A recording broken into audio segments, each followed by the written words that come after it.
Bonjour et bienvenue. Dans cette vidéo, je vais vous parler des sources du droit. Alors pour parler des sources du droit, on peut répartir les différentes sources de différentes manières, en différentes catégories.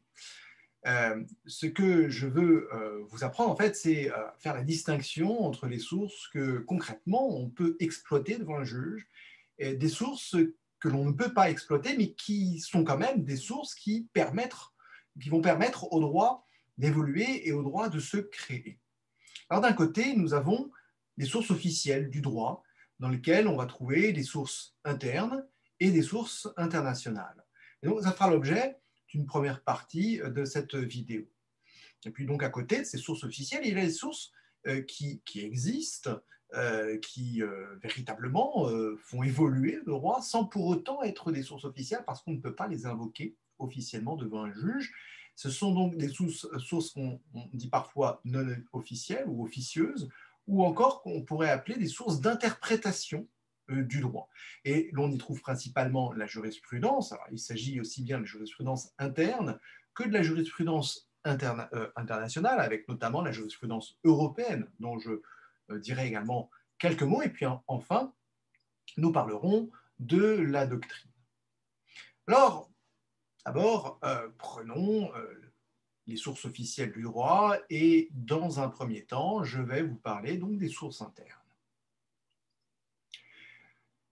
Il ne s'agit pas ici, dans cette vidéo, de vous exposer ce qu'est la hiérarchie des normes, puisque cette question relève plutôt du droit constitutionnel et donc du droit public. Il s'agit ici de traiter les aspects de droit privé quant aux sources. Néanmoins, il faut évidemment que je vous parle des sources, des normes à valeur constitutionnelle qui, même pour un privatiste, ont pris beaucoup d'importance, notamment depuis qu'il a été introduit dans le droit français la question prioritaire de constitutionnalité, ce qui a poussé les avocats, même privatistes, civilistes, à se poser davantage de questions d'ordre constitutionnel, puisque dans le cadre d'un litige, désormais, il est possible d'invoquer une norme à valeur constitutionnelle pour défendre son client et pour faire en sorte que telle ou telle loi ne soit pas appliquée par le juge. Alors, quelles sont ces normes à valeur constitutionnelle? Eh bien, vous avez bien évidemment la Constitution qui en est un élément très important. Et dans cette Constitution, alors, vous trouvez un certain nombre de dispositions relatives au fonctionnement de l'État, que je ne vais pas développer, puisque cela n'intéresse pas tellement le privatiste. En revanche, il y a un certain nombre de droits fondamentaux qui sont prévus dans cette Constitution de la Ve République et qui, eux, vont intéresser le privatisme, puisque si une loi devait être considérée comme portant atteinte à la substance même d'un droit fondamental, un droit protégé donc par la Constitution, eh bien, il serait possible de soumettre au juge qui est saisi du litige une question prioritaire de constitutionnalité, que celle-ci soit portée jusque devant le Conseil constitutionnel et que ce dernier abroge la loi que le juge entendait appliquer dans le litige. Donc, vous avez les droits fondamentaux qui sont prévus dans la Constitution, mais ce que l'on appelle le bloc constitutionnel, c'est-à-dire l'ensemble des normes à valeur constitutionnelle, est beaucoup plus large que la seule Constitution de 1958, puisque dans une décision importante du Conseil constitutionnel, liberté d'association, rendue le 16 juillet 1971, eh bien, le bloc de constitutionnalité a été défini et le Conseil constitutionnel a décidé d'y inclure également le préambule de la Constitution de 1958 qui renvoie au préambule de la Constitution de 1946. Et ces deux préambules renvoient eux-mêmes à la Déclaration des droits de l'homme et du citoyen. Voilà comment la Déclaration des droits de l'homme et du citoyen de 1789 est entrée dans le bloc de constitutionnalité. Et vous avez dans cette déclaration de 1789 un certain nombre de droits fondamentaux, comme par exemple le droit à la vie, le droit de propriété, la liberté individuelle, autant de droits fondamentaux qui aujourd'hui peuvent être concrètement invoqués dans le cadre d'un procès, d'un litige en matière privée. On trouve également dans ce bloc de constitutionnalité d'autres normes. Là aussi, je ne vais pas développer, mais simplement pour que vous le sachiez, on trouve les principes fondamentaux reconnus par les lois de la République, qui sont les principes découverts par le Conseil constitutionnel dans les lois antérieures à la Constitution de la 4e République. Ça renvoie principalement aux lois de la 3e République, par exemple la liberté d'association ou encore le principe de laïcité. Vous avez également les principes économiques particulièrement nécessaires à notre temps. Et puis, je vais aller vite sur ce bloc de constitutionnalité. Je ne veux pas être non plus exhaustif, moi, mais pour finir quand même, sachez qu'il y a aussi la charte du droit de l'Union européenne, la charte des droits fondamentaux de l'Union européenne, qui est entrée dans ce bloc de constitutionnalité. Donc, vous avez un certain nombre de normes à valeur constitutionnelle que le législateur se doit donc de respecter. Et c'est pour cette raison que le privatiste, le juriste, le citoyen, le justiciable, peut invoquer ces normes à valeur constitutionnelle dans le cadre d'un procès par le biais de la question prioritaire de constitutionnalité. Alors peut-être un mot quand même sur ce mécanisme que vous devez connaître si vous aviez connaître d'une affaire portée devant les juridictions françaises. L'hypothèse est la suivante, vous avez un litige qui est porté par exemple devant le tribunal judiciaire et vous défendez les intérêts de votre client et vous considérez que la loi dont la partie adverse réclame l'application est contraire à un droit protégé, mettons, dans la Déclaration des droits de l'homme et des citoyens. Mettons que vous considérez que la loi est contraire au droit de propriété. Eh bien, vous pouvez soulever une QPC, une question prioritaire de constitutionnalité, devant le tribunal judiciaire. Et ce tribunal judiciaire va alors avoir la fonction de filtre et va vérifier plusieurs éléments. Il va vérifier d'abord que la loi est bien applicable au litige, parce que si elle n'est pas applicable, il ne sert à rien d'examiner cette QPC. Il va vérifier également que la question est nouvelle, que la loi porte bien atteinte à un droit fondamental et que la question est sérieuse. Donc, si le juge estime que manifestement il n'y a pas d'atteinte à la norme constitutionnelle, il pourra rejeter la QPC. Mais son rôle n'est pas d'examiner lui-même la constitutionnalité. Donc, pour apprécier le caractère sérieux de la QPC, il doit faire un examen rapide de cette QPC. S'il estime que toutes les conditions sont remplies, alors il va transmettre la QPC à la Cour de cassation, qui est sa haute juridiction. Si on avait été devant un tribunal administratif, la QPC aurait été transmise au Conseil d'État. Là, on est devant le tribunal judiciaire, la QPC est donc transmise à la Cour de cassation. Et de nouveau, la Cour de cassation va examiner les mêmes conditions, va effectuer un deuxième filtre de la QPC, et si toutes les conditions sont remplies, eh bien, elle sera finalement transmise au Conseil constitutionnel. Et le Conseil constitutionnel va alors statuer sur la constitutionnalité de la norme dont l'application est envisagée. Et de deux choses l'une, soit le Conseil constitutionnel décide que la norme est conforme à la Constitution. Et dans ce cas, les parties sont renvoyées devant le juge qui était saisi du litige et l'affaire se poursuit.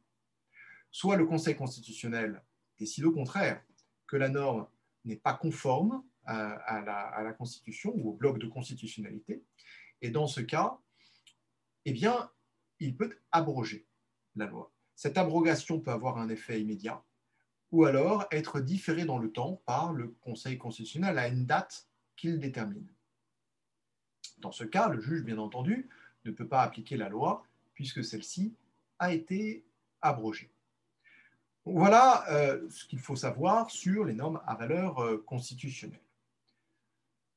En dessous des normes à valeur constitutionnelle et des normes officielles du droit que vous pouvez donc utiliser devant un juge, exploiter devant un juge, eh bien, nous trouvons les normes à valeur législative.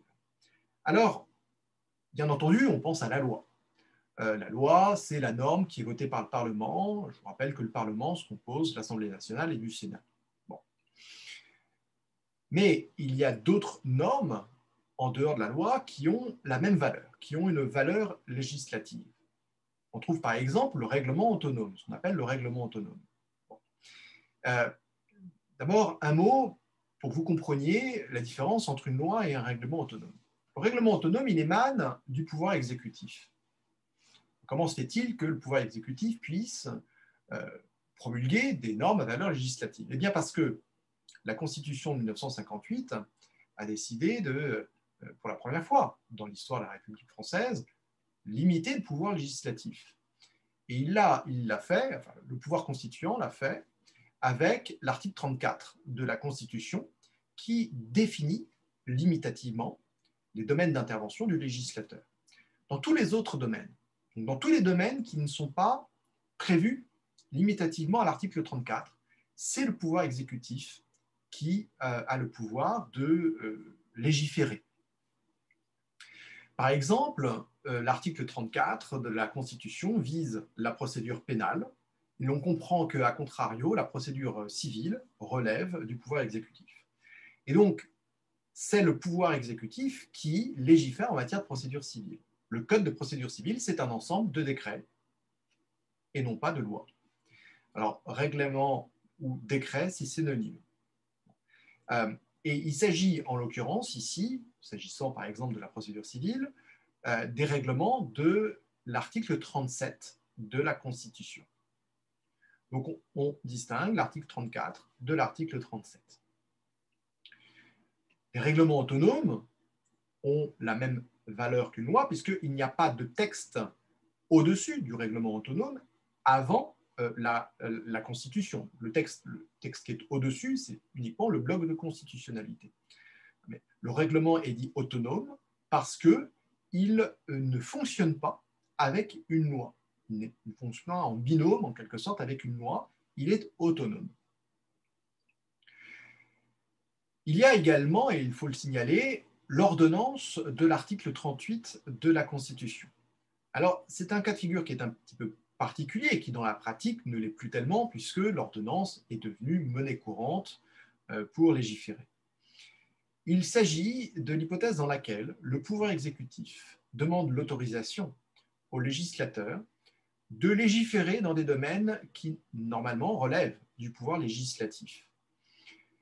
Le pouvoir exécutif, c'est-à-dire le gouvernement, va soumettre au Parlement une telle demande, une telle demande d'autorisation lorsqu'il estime qu'il est urgent de légiférer sur telle ou telle question et que l'on ne peut pas souffrir la lenteur du processus législatif classique. Dans la pratique, le gouvernement demande de plus en plus souvent cette autorisation et les grandes dernières réformes que le droit français a connues se sont faites par voie d'ordonnance. On pense notamment, par exemple, à l'ordonnance du 10 février 2016 qui est venue modifier une centaine d'articles du Code civil en matière de droit des contrats. C'est une réforme absolument considérable qui a été faite, non pas par le législateur, mais par le pouvoir exécutif. Il n'empêche que le pouvoir exécutif, même autorisé par le législateur, reste le pouvoir exécutif et il intervient dans le domaine législatif. Donc, ces ordonnances de l'article 38 doivent tôt ou tard être ratifiées par une loi qu'on appelle loi de ratification. Mais l'ordonnance entre en vigueur immédiatement et n'a pas besoin de la loi de ratification pour être appliquée par le juge. Alors, à l'occasion de la loi de ratification, le législateur d'ailleurs peut retoucher à la marge l'ordonnance. Ça arrive de temps en temps. La plupart du temps, les lois de ratification entérinent purement et simplement les ordonnances. Donc, vous voyez qu'au niveau législatif, on peut invoquer devant un juge des lois, des règlements autonomes ou encore des ordonnances. En dessous, il y a les normes à valeur infralégislative. Alors, il s'agit principalement ici des décrets d'application. On retrouve le terme de décret, à ne pas confondre avec le règlement autonome, qu'on pourrait appeler aussi le décret autonome. Mais pour distinguer les deux, justement, on va plutôt parler de règlement autonome d'un côté et puis de décret d'application de l'autre. Alors, le décret d'application, c'est un décret, un texte donc, qui émane du pouvoir exécutif et qui vise à appliquer les principes qui sont fixés dans une loi. Ce que vous devez comprendre, c'est que la loi ne peut pas s'appliquer concrètement tant que le décret d'application n'est pas entré en vigueur. On a besoin du décret d'application pour pouvoir appliquer les principes qui sont fixés par le législateur. Donc voilà pourquoi, d'ailleurs, on parle de, vous voyez, règlement autonome. Il est même autonome, plus autonome que la loi, puisque la loi, elle, a besoin de son décret d'application, là où le règlement autonome n'en a pas besoin, parce que le pouvoir exécutif va tout faire. Il va fixer le principe et il va également prévoir les détails. Et justement, puisque le législateur, dans une loi, ne prévoit pas les détails, eh bien, c'est le pouvoir exécutif qui s'en charge par le biais des décrets d'application. Donc, concrètement, devant un juge, quand vous invoquez une loi, généralement, il faut invoquer le décret d'application qui va avec. Vous avez également d'autres normes à valeur infralégislative, comme par exemple les arrêtés. Alors, les arrêtés peuvent être municipaux, lorsque le maire qui les promulgue. Il peut s'agir d'un arrêté préfectoral ou encore d'un arrêté donc au niveau du département ou d'un arrêté ministériel lorsqu'il a un niveau national. Toutes ces normes à valeur infralégislative doivent bien évidemment être conformes aux normes à valeur législative, de sorte que s'il y a une disposition à valeur infralégislative qui n'est pas conforme à une loi, par exemple, eh bien, il est possible de la contester devant les juridictions administratives, mais je laisse cela pour le droit public. Donc, je vais poursuivre mon tour d'horizon des sources officielles du droit pour le privatiste. Une dernière source interne qui doit vous intéresser, eh bien, c'est la coutume. Alors, la coutume, c'est une norme non écrite, donc elle n'émane ni du législateur, ni du pouvoir exécutif.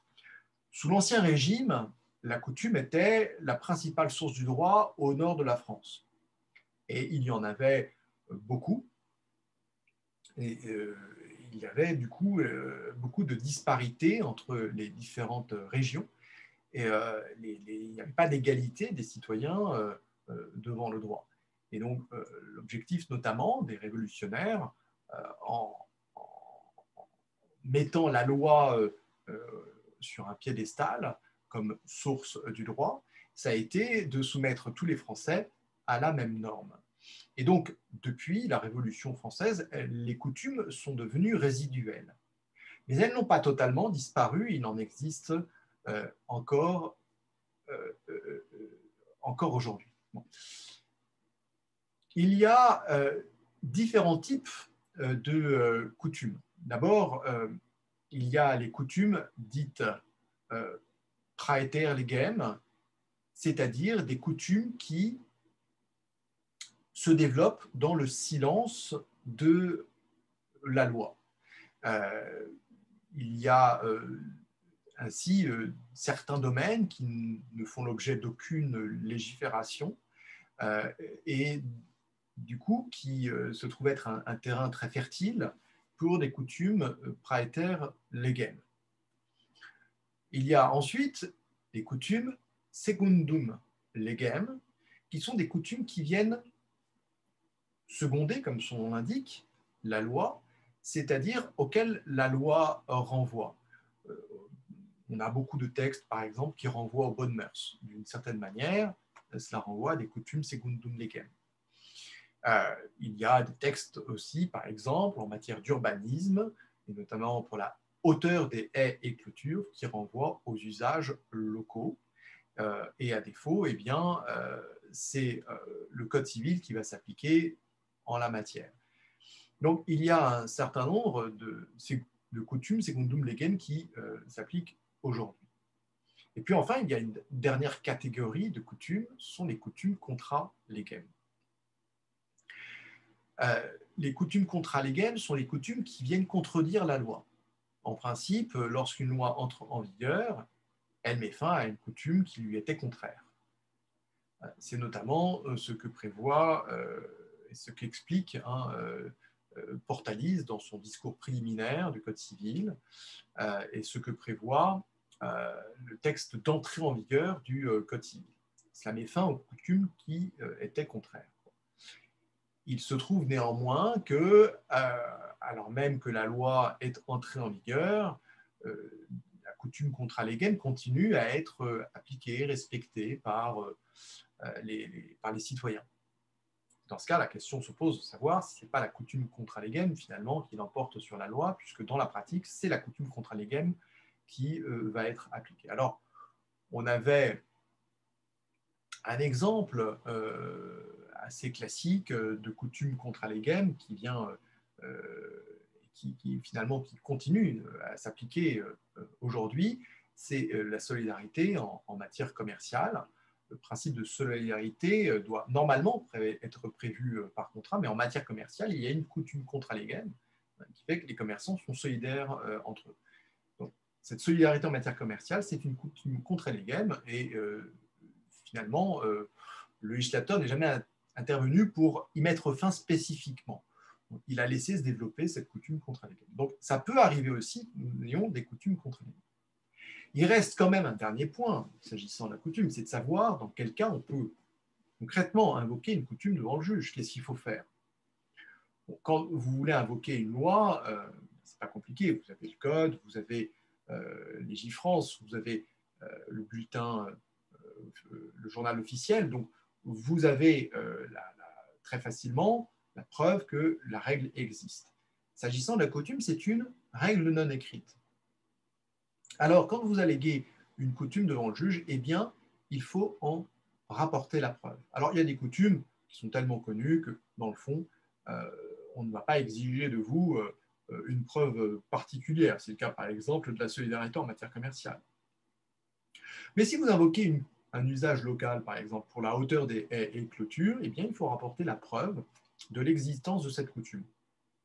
Alors, une coutume, c'est quoi? Dans le fond, il faut rapporter la preuve d'un élément matériel, c'est-à-dire un usage ancien, répété, qui est suivi par un groupe de personnes suffisamment important. Il ne peut pas s'agir par exemple d'une tradition familiale, ça ne peut pas constituer une coutume, il faut que ce soit suivi par un groupe de personnes, ça peut être au niveau municipal éventuellement, mais ce sera encore mieux évidemment si l'usage est suivi dans le département, dans la région, voire dans toute la France.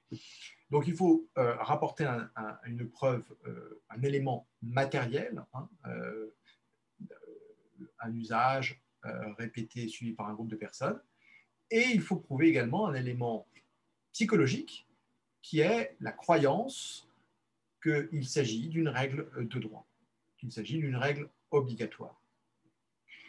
Et cette preuve se rapporte par tout moyen, donc vous pouvez par exemple prouver une coutume par témoignage.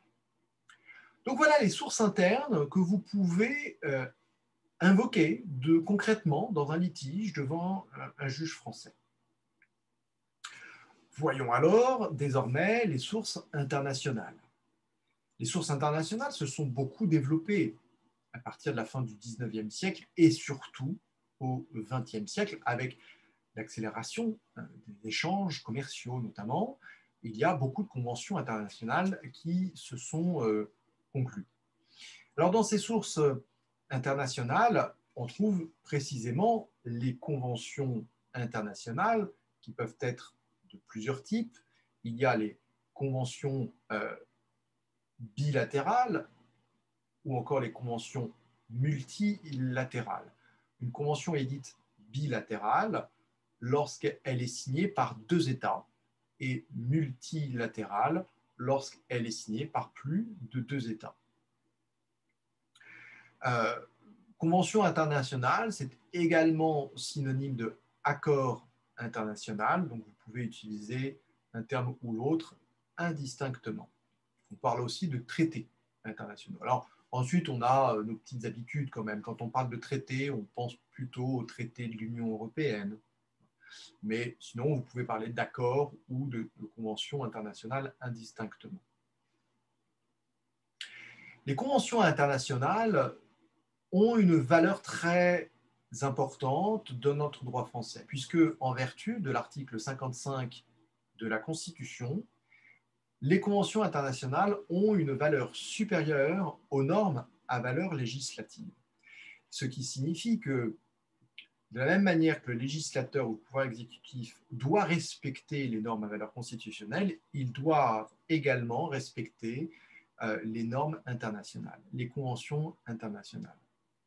Alors, que se passe-t-il si ces normes internationales ne sont pas respectées? Alors, de deux choses l'une. D'abord, il y a un contrôle qui est exercé par le Conseil constitutionnel avant la loi de ratification de la Convention internationale. Pour qu'une Convention internationale entre en vigueur dans le système français, il faut plusieurs choses. Il faut que la Convention, bien entendu, ait été signée par les États. Il faut que la Convention soit publiée au journal officiel. Et il faut que la Convention soit ratifiée par le président de la République ou par une loi de ratification suivant les différents cas de figure. Je ne vais pas entrer dans le détail à ce stade. Mais dès lors qu'une convention internationale est entrée en vigueur, eh bien, ça veut dire que le cas échéant, on va pouvoir l'invoquer devant un juge. Alors, quand même, une précision sur l'invocabilité de la Convention internationale. On distingue deux types de conventions internationales à cet égard. Il y a les conventions dites horizontales et les conventions dites verticales. Il s'agit ici de la question de l'applicabilité directe de la Convention internationale dans l'ordre interne. C'est-à-dire que, concrètement, pour pouvoir invoquer la disposition d'une convention internationale dans vos conclusions déposées devant un juge, il faut que la convention soit directement applicable. C'est-à-dire qu'il faut qu'elle ait un effet vertical. À l'inverse, si la convention n'a qu'un effet horizontal, cela signifie que les États se sont engagés les uns à l'égard des autres sans créer de droit pour leurs ressortissants. Et donc, les ressortissants des différents États qui ont signé cette convention ne peuvent pas invoquer les dispositions devant un juge. C'est la différence entre une convention avec un effet ayant un effet vertical et un effet horizontal. Donc, on ne peut invoquer les dispositions d'une convention devant un juge que si cette convention a un effet vertical. Et la convention va avoir un effet vertical dès lors qu'on considère qu'elle crée de manière suffisamment claire et précise des droits dans le chef des ressortissants. C'est-à-dire qu'il faut que la convention puisse être appliquée de manière autonome, directement donc par le juge, sans que ce juge ait besoin d'une autre norme pour pouvoir comprendre ou pour pouvoir appliquer le principe qui est fixé dans cette convention internationale. Donc c'est à cette condition, en anglais on parle de self-executing, et qu'on a traduit en français par auto-exécutoire, que la convention internationale peut être invoquée. Alors sachez qu'il y a une présomption de fait vertical pour toutes les conventions portant sur les droits fondamentaux. Alors, typiquement, la Convention européenne de sauvegarde des droits de l'homme, dont on parlera dans quelques instants, a cet effet vertical. On peut invoquer les dispositions de la Convention européenne. Donc, je disais, je parlais du contrôle, si jamais le pouvoir législatif, réglementaire ne respectait pas. Je vous ai dit que l'article 55 avait une valeur supérieure. Suivant l'article 55, la Convention internationale avait une valeur supérieure aux normes. Donc déjà, il y a ce contrôle qui est effectué par le Conseil constitutionnel au moment de la loi de ratification, et il va empêcher en fait la loi de ratification dès lors que la Convention internationale n'est pas conforme à la Constitution. Dans ce cas, le cas échéant, on va modifier la Constitution pour pouvoir ratifier la Convention internationale. Bon. Ça, c'est un premier contrôle qui peut être effectué. Mais surtout, le contrôle qui va être effectué, c'est un contrôle effectué par le juge judiciaire.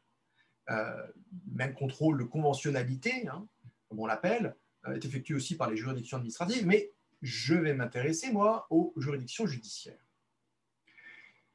Il y a en effet un contrôle dit de conventionnalité des lois depuis l'arrêt, le très célèbre arrêt Jacques Vabre, hein, rendu en chambre mixte le 24 mai 1975 par la Cour de cassation. Et ce contrôle de conventionnalité consiste pour le juge judiciaire à vérifier que la loi dont on demande l'application dans un litige est conforme à une convention internationale qui est invoquée dans le cadre de ce contrôle de conventionnalité. Et si le juge décide que la loi n'est pas conforme à la convention internationale, il va alors décider d'écarter l'application de la loi. La loi n'est pas abrogée puisque le juge n'a pas ce pouvoir. Mais, et c'est quand même déjà extraordinaire, la Cour de cassation a accordé au juge judiciaire le pouvoir de ne pas appliquer la loi lorsqu'il estime qu'elle est contraire à une convention internationale. Voilà pourquoi les conventions internationales, notamment depuis cet arrêt Jacques Vabre, ont pris tellement d'importance dans le droit français, tout simplement parce que c'est devenu une stratégie judiciaire que d'invoquer des conventions internationales pour échapper à l'application de telle ou telle loi. Donc, il est relativement fréquent que l'on demande à un juge d'effectuer un tel contrôle de conventionnalité. Alors, parmi ces sources internationales, vous avez des conventions qui sont particulières, qui sont dans cette catégorie de conventions internationales, mais qui ont une importance particulière. Je pense notamment au droit de l'Union européenne. Le droit de l'Union européenne, il se compose d'abord des traités. Ça a démarré avec le traité de Rome, comme vous le savez, 1957, et à partir de ce traité de Rome, qui a institué ce qu'on appelait la CEE, Communauté économique européenne, à partir de ce traité de Rome, il y a plusieurs traités qui sont venus modifier les institutions européennes. À tous les citer, on pense évidemment au traité de Maastricht qui a décidé de la monnaie unique. Il y a eu le traité d'Amsterdam qui a augmenté les pouvoirs des organes de l'Union européenne. Il y a eu le traité dernière en date, hein, le traité de Lisbonne, évidemment, très important, qui a créé ce qu'on a appelé l'Union européenne. Alors, depuis le traité de Lisbonne de 2009, eh bien, on ne parle plus de CEE, mais on parle de UE, de l'Union européenne. Et voilà pourquoi, je vous en reparlerai dans un instant, la Cour de justice des communautés européennes, la CJCE, a été rebaptisée la Cour de justice de l'Union européenne, c'est-à-dire la CJUE. Alors, on a ces traités hein, qui prévoient un certain nombre de principes fondamentaux pour le fonctionnement de l'Union européenne, comme la libre circulation des marchandises, la libre circulation des personnes. Et à côté de ce droit primaire constitué de traités, vous avez ce qu'on appelle le droit dérivé, c'est-à-dire le droit qui découle des organes de l'Union européenne qui ont été institués par les traités de l'Union européenne. Et on trouve ici, dire principalement, deux normes que vous devez absolument connaître. C'est d'un côté les règlements de l'Union européenne, qui ont une importance tout à fait particulière parce que ces règlements de l'Union européenne vont s'appliquer directement dans notre droit interne et dans tous les droits des États membres de l'Union européenne. Donc, les règlements de l'Union européenne font partie intégrante de notre droit, et c'est-à-dire qu'il y a eu une délégation de compétences dans les domaines qui font l'objet de règlements de l'Union européenne. Le législateur n'intervient pas. Le législateur interne n'intervient pas. Et donc, on a, comme cela, un certain nombre de règlements de l'Union européenne qui s'appliquent directement dans notre droit sans entrer en concurrence, en quelque sorte, avec d'autres normes internes. Puis à côté, donc, ces règlements, évidemment, ont pour objectif d'unifier le droit au sein de l'Union européenne, c'est-à-dire que c'est la même règle qui va s'appliquer dans tous les États. Donc on va avoir exactement, non seulement le même niveau de protection, mais exactement la même règle qui va s'appliquer. À côté de ces règlements, l'Union européenne, on a également les directives de l'Union européenne. Alors, les directives de l'Union européenne, c'est un mécanisme un peu différent. La directive fixe des objectifs aux États membres de l'Union européenne et ne vont s'appliquer dans l'ordre interne que lorsqu'elles auront été transposées. Donc la directive ne s'applique pas directement, elle doit par principe être transposée. Et pour cela, les États membres vont avoir un délai de transposition à respecter. Une fois que le délai est dépassé, alors, à certaines conditions, la directive va s'appliquer directement et devra en plus être transposée. Mais dans certains cas de figure, je ne vais pas développer là aussi, c'est plutôt du droit public, la directive de l'Union européenne va s'appliquer directement. Bien. Par principe, donc, la directive doit être transposée. Donc, dans ce cas-là, l'objectif de l'Union européenne, ce n'est pas d'unifier le droit, mais c'est d'uniformiser le droit au sein de l'Union européenne.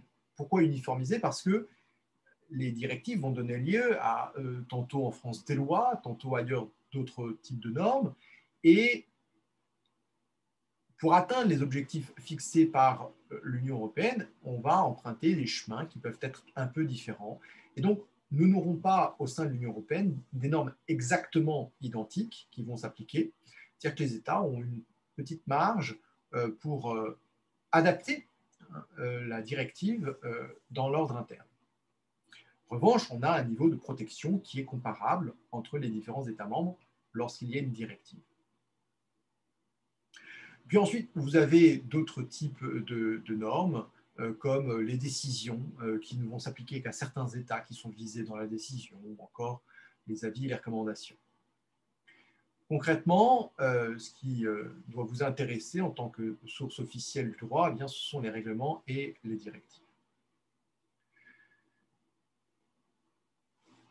Ce droit de l'Union européenne doit être évidemment respecté, et pour le faire respecter, eh bien, l'Union européenne a érigé, a créé un organe qui est la Cour de justice de l'Union européenne, qui peut être saisi par les États lorsqu'un État membre décide qu'un autre ne respecte pas le droit de l'Union européenne, ou alors directement par des justiciables, ou encore la Cour de justice de l'Union européenne va être saisie par des juges.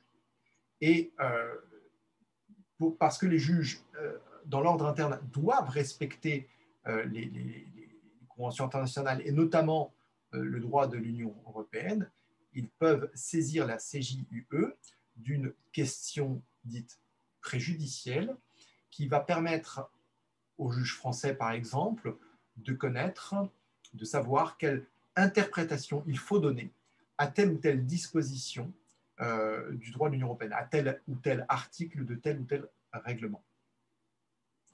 La CJUE va statuer donc sur ces questions-là et le juge interne, dans la pratique, respecte évidemment les décisions de la Cour de justice de l'Union européenne. Voilà. Donc le droit de l'Union européenne, il a une place tout à fait particulière dans le droit français, notamment aussi parce qu'il y a deux principes qui vont s'appliquer à tous les États.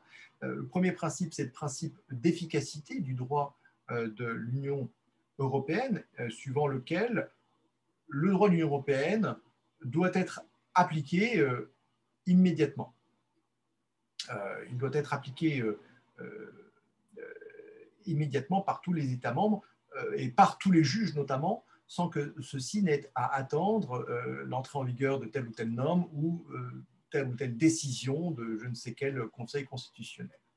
Donc, il y a un principe d'efficacité et il y a aussi un principe de supériorité qui fait que le droit de l'Union européenne s'impose à toutes les normes, quelle qu'en soit la valeur.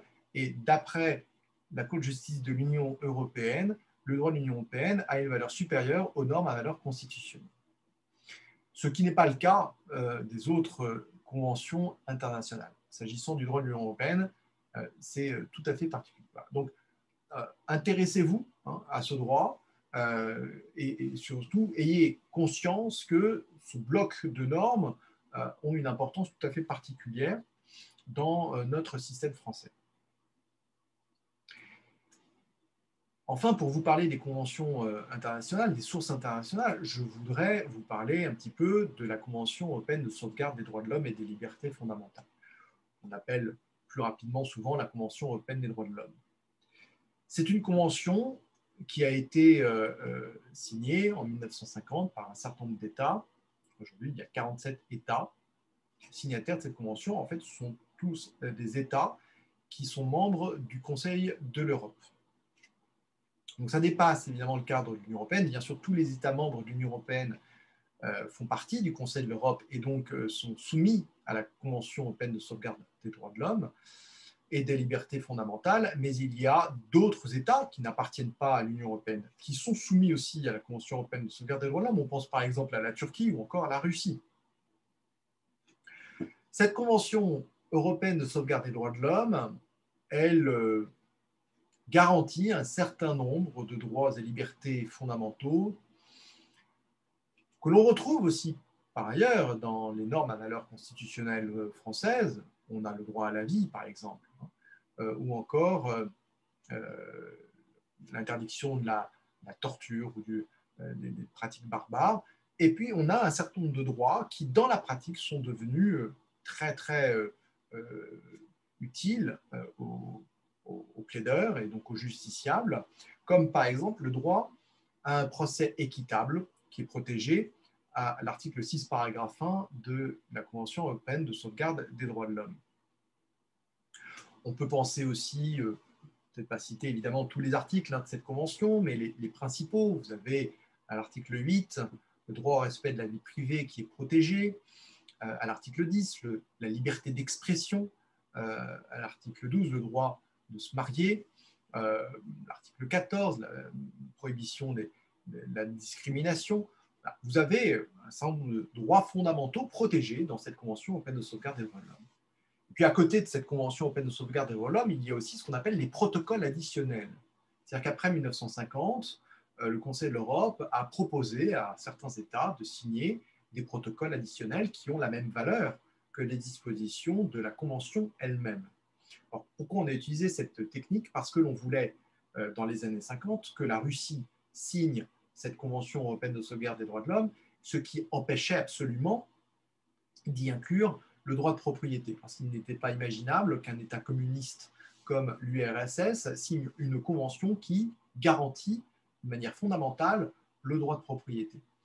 Et donc, c'est la raison pour laquelle le droit de propriété n'est pas protégé dans la convention elle-même, mais dans le premier article du premier protocole additionnel à la Convention européenne de sauvegarde des droits de l'homme. Puis, par la suite, il y a eu d'autres protocoles additionnels qui ne sont pas toujours signés par tous les États membres et qui viennent compléter donc, la liste des droits fondamentaux, de libertés fondamentales protégées au niveau européen. Cette Convention européenne de sauvegarde des droits de l'homme, dans la pratique, est devenue très importante parce que, comme je vous l'ai expliqué, eh bien, le juge judiciaire peut effectuer un contrôle de conventionnalité et donc vérifier que les lois françaises, les règlements, sont conformes à la Convention européenne de sauvegarde des droits de l'homme dans le cadre de ce contrôle de conventionnalité, donc qui a été rendu possible à partir de l'arrêt Jacques Vabre de 1975. Or, il y a un certain nombre de dispositions dans cette convention qui sont assez vagues, comme par exemple l'article 6, paragraphe 1, qui protège le droit à un procès équitable. Que faut-il entendre par équitable? Eh bien, c'est laissé à l'appréciation du juge. Et donc, il est très fréquent que l'on s'appuie sur les dispositions de la Convention européenne des droits de l'homme pour demander au juge d'écarter l'application de telle ou telle loi. Alors, avec la jurisprudence Jacques Vabre, le juge judiciaire s'est doté du pouvoir de ne pas appliquer la loi lorsqu'elle est contraire à la Convention européenne de sauvegarde des droits de l'homme. Mais sous l'influence de la Cour européenne des droits de l'homme, à partir des années 2000, petit à petit, la Cour de cassation s'est dotée d'un autre type de contrôle, au-delà du contrôle de conventionnalité. Le juge judiciaire aujourd'hui peut effectuer ce qu'on appelle un contrôle de proportionnalité. Alors c'est très important que vous compreniez ce que c'est que le contrôle de proportionnalité, sur lequel je reviendrai dans le cadre d'une autre vidéo sur l'interprétation des règles de droit.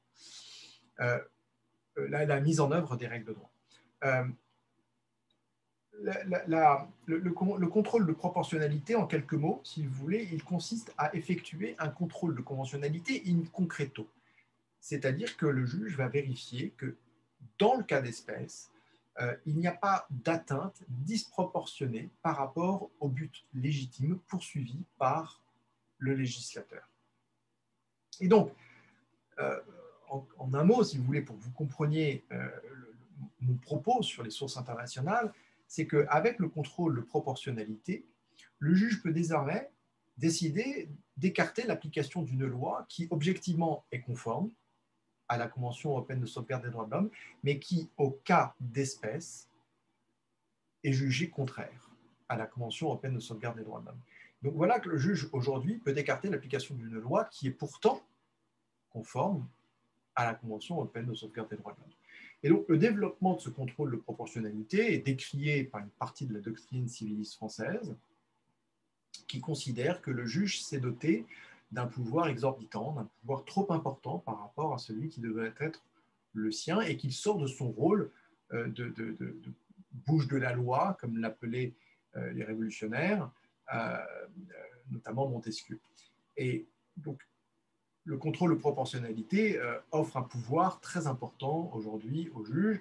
Et là aussi, évidemment, vous pensez bien que les plaideurs se saisissent de cette opportunité pour expliquer aux juges et essayer de démontrer aux juges que même si telle ou telle loi est conforme à la Convention européenne des droits de l'homme, au cas d'espèce, son application entraînerait une atteinte disproportionnée par rapport à telle ou telle loi fondamentale qui est protégée dans la Convention européenne de sauvegarde des droits de l'homme.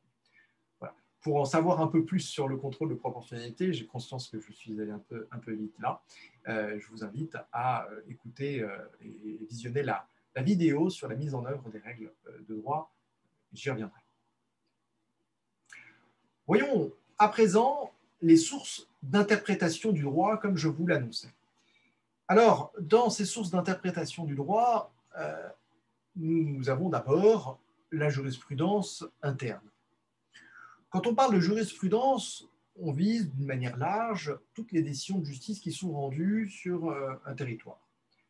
Bien entendu, il n'est pas possible d'étudier, ni même de rationaliser toutes les décisions de justice qui sont rendues en France.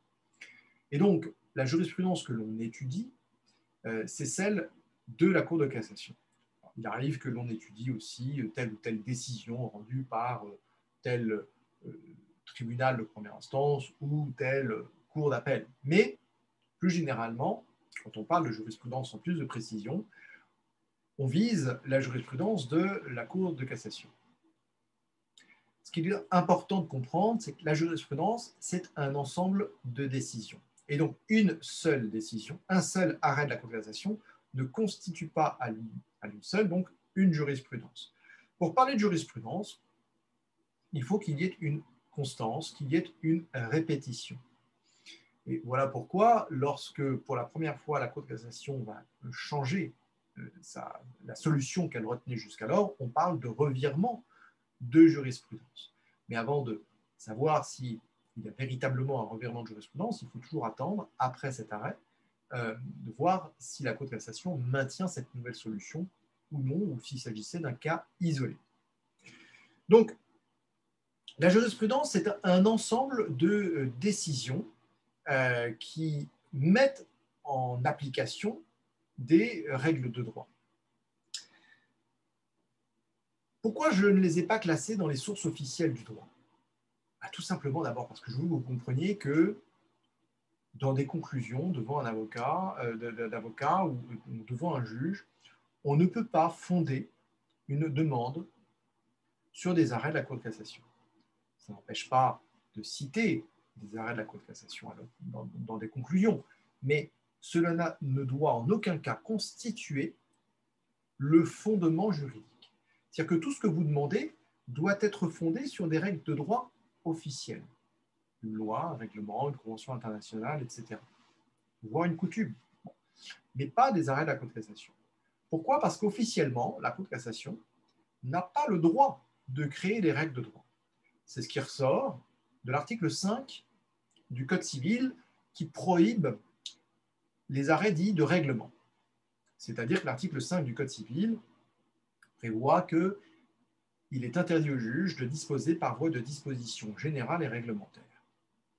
Alors, faisons un bref rappel historique pour comprendre pourquoi on en est arrivé là et quel est l'état de la situation par rapport à cette question de la jurisprudence.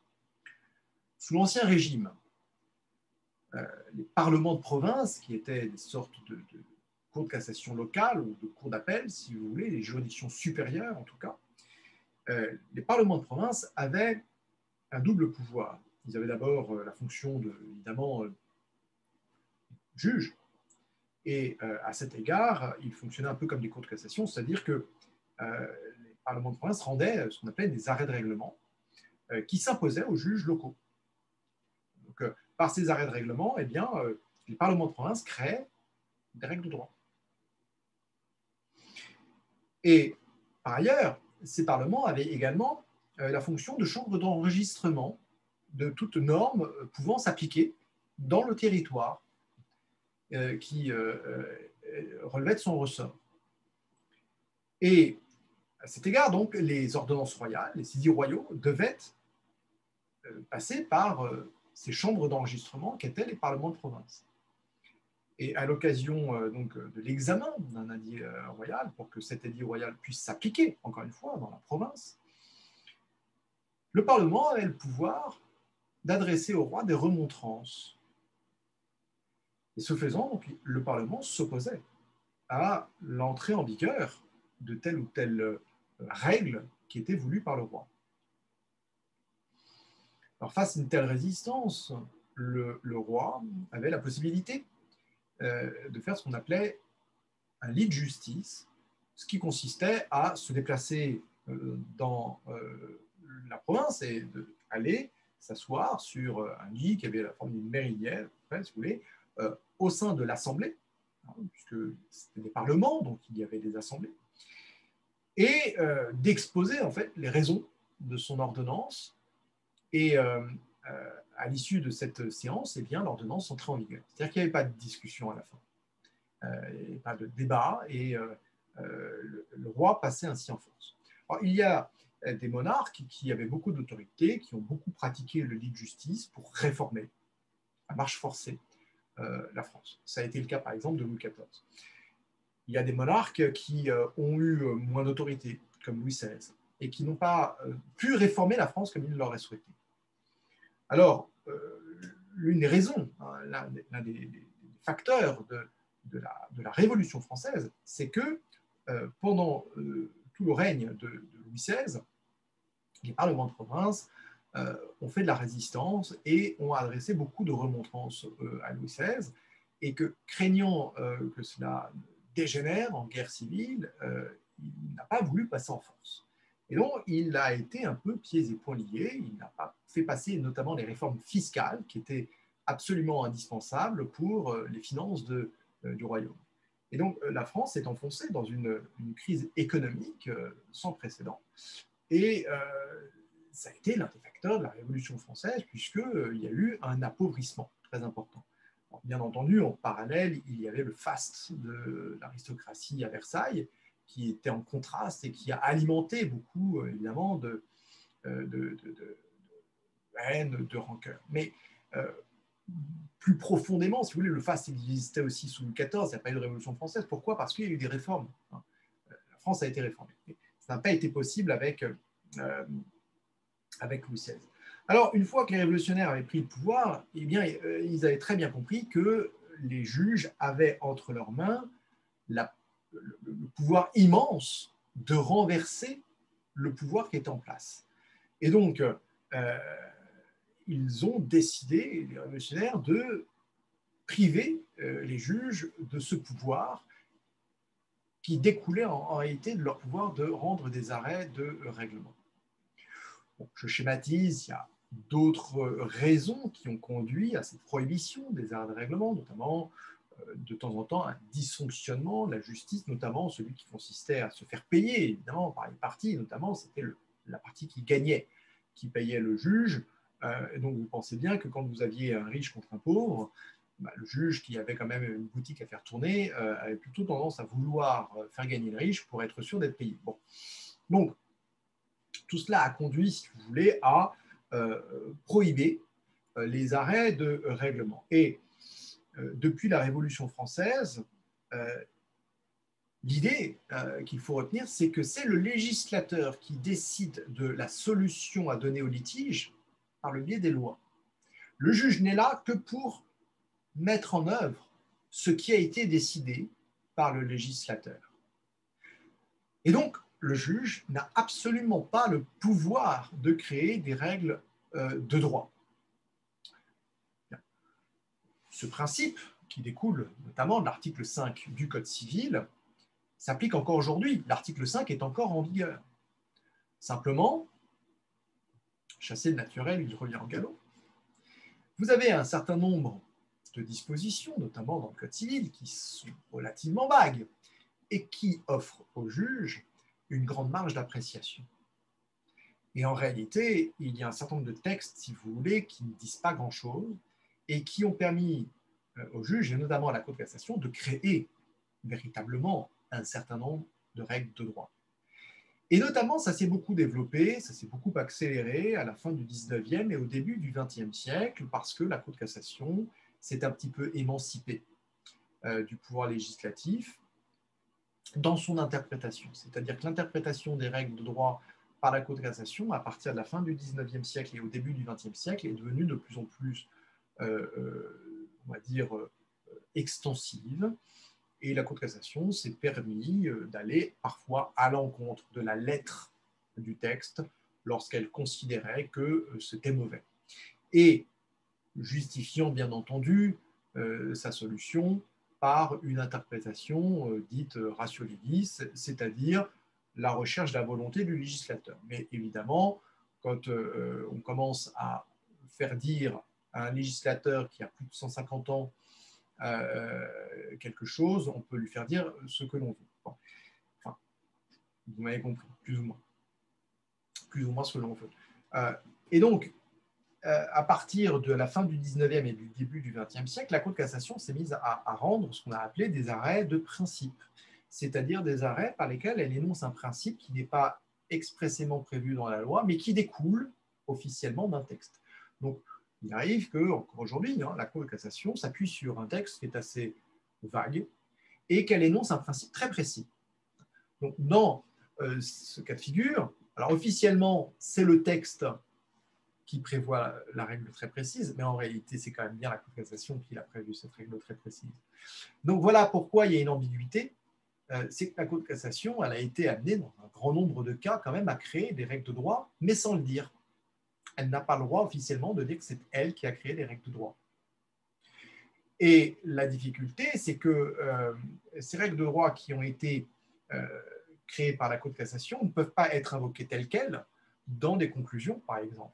Donc, quand un avocat doit s'appuyer sur un principe qui découle d'un arrêt de principe, qui a été créé par la Cour de cassation, eh bien, il doit d'abord viser le texte très général et ensuite expliquer qu'il découle de ce texte tel principe qui a été dégagé dans tel arrêt. Donc, c'est une habitude de raisonnement à avoir, mais vous devez toujours avoir conscience que la jurisprudence officiellement n'est pas une règle de droit, même si on l'a bien compris. Dans la pratique, si vous voulez, la Cour de cassation a beaucoup fait évoluer le droit français. À côté de cette jurisprudence interne, il y a bien entendu la jurisprudence aussi européenne, celle qui découle notamment de la Cour européenne des droits de l'homme. Tout à l'heure, je vous ai parlé de la Cour de justice de l'Union européenne qui vise à faire respecter les droits de l'Union européenne, les dispositions du droit de l'Union européenne, c'est-à-dire des traités de Rome et des suivants, ainsi que des règlements de l'Union européenne et des directives. La Cour européenne des droits de l'homme, elle, a pour mission de veiller au respect par les États membres du Conseil de l'Europe des dispositions de la Convention européenne de sauvegarde des droits de l'homme, ainsi que des protocoles additionnels auxquels ils ont consenti. La Cour européenne des droits de l'homme, elle a ainsi le pouvoir de sanctionner les États qui ne respectent pas ces droits et libertés fondamentaux. Son pouvoir s'arrête là. C'est-à-dire que le pouvoir de la Cour européenne des droits de l'homme est limité à une sanction pécuniaire. Donc, les États sont condamnés à verser des dommages et intérêts à leurs ressortissants qui sont victimes donc d'une atteinte à un droit fondamental. La Cour européenne des droits de l'homme n'a donc pas le pouvoir, vous l'avez compris, d'imposer à un État une réforme législative ou un revirement de jurisprudence. Cela dit, pour des questions, on va dire, d'éthique politique internationale, très vrai pour la France, qui est le pays des droits de l'homme et qui se veut être une très bonne élève de la Cour européenne des droits de l'homme, mais aussi pour des questions d'ordre pragmatique, pour éviter d'être condamné à répétition par la Cour européenne des droits de l'homme, eh bien, quand un État est sanctionné par la Cour européenne des droits de l'homme, dans la pratique, ça provoque généralement une évolution du droit pour se conformer à ce que dit la Cour européenne des droits de l'homme dans son arrêt. C'est ainsi que dans plusieurs affaires, on peut penser par exemple à l'affaire du transsexualisme en 1992, on peut penser aux récentes affaires sur la gestation pour le compte d'autrui, notamment avec un arrêt de la Cour européenne des droits de l'homme de 2004 qui a provoqué un revirement de la Cour de cassation. Dans un bon nombre d'affaires, eh bien, la Cour européenne des droits de l'homme a provoqué tantôt une réforme législative, tantôt un revirement de jurisprudence de la Cour de cassation. Alors, quelques mots pour vous expliquer dans quel cas la Cour européenne des droits de l'homme peut être saisie. Eh bien, elle ne peut être saisie que lorsque le justiciable a épuisé toutes les voies de recours internes. C'est-à-dire qu'il faut laisser la possibilité aux États de se conformer eux-mêmes aux droits fondamentaux, aux droits et libertés fondamentaux. Et donc, pour pouvoir saisir la Cour européenne des droits de l'homme, il faut nécessairement être allé jusque devant la Cour de cassation. Si on n'obtient pas satisfaction devant la Cour de cassation, alors il sera possible de saisir par voie de requête la Cour européenne des droits de l'homme. Et le litige opposera alors donc ce justiciable qui a été jugé en France, qu'il soit français ou pas, qui a été jugé en France, et qui estime avoir été donc victime d'une atteinte à un droit fondamental protégé par la Convention européenne de sauvegarde des droits de l'homme, et le gouvernement. Donc vous avez un litige entre un ressortissant et le gouvernement d'un État. Soit donc la requête est rejetée, et donc ça conforte évidemment le gouvernement dans sa position, soit la requête est accueillie. À ce moment-là, l'État peut être condamné à des dommages intérêts. Voilà pour la justice, la jurisprudence européenne. Et puis enfin, dernière source d'interprétation, j'irai vite sur cette question, eh bien c'est la doctrine. La doctrine, c'est l'ensemble des opinions qui sont émises par ceux qui écrivent sur le droit. Alors la plupart du temps, on va s'intéresser surtout à la doctrine des universitaires, des professeurs d'université qui discutent, qui commentent tel arrêt ou telle loi. Mais il n'y a pas de caste, si vous voulez, pour appartenir à la doctrine. Si demain vous publiez un article pour parler de telle ou telle loi, eh bien, vous faites œuvre doctrinale. Voilà. Donc, la doctrine, c'est un ensemble évidemment très vaste d'opinions émises sur le droit. Et bien entendu, ce n'est pas une source officielle du droit. Vous pouvez éventuellement, devant un juge, invoquer la pensée de tel auteur très renommé, mais le juge, bien entendu, reste libre de suivre cette pensée ou non. Et c'est assez rare dans la pratique que l'on s'appuie sur les auteurs de doctrine dans des conclusions. Autant on va citer volontiers des arrêts de la Cour de cassation, autant on ne le fera pas à l'égard de la doctrine. Pour terminer sur la doctrine, on peut dire néanmoins que c'est une force créatrice du droit, c'est-à-dire que à l'occasion d'une réforme, le législateur peut lire la doctrine, ce qui aura été écrit sur la question justement pour s'en inspirer. Tel juge aussi peut s'inspirer de la doctrine pour trancher un litige. C'est donc une force créatrice du droit, mais ça n'est en rien une source officielle du droit. Il ne me reste plus qu'à vous remercier d'avoir écouté cette vidéo et de vous dire à bientôt dans une autre vidéo de stage de mise à niveau en droit privé.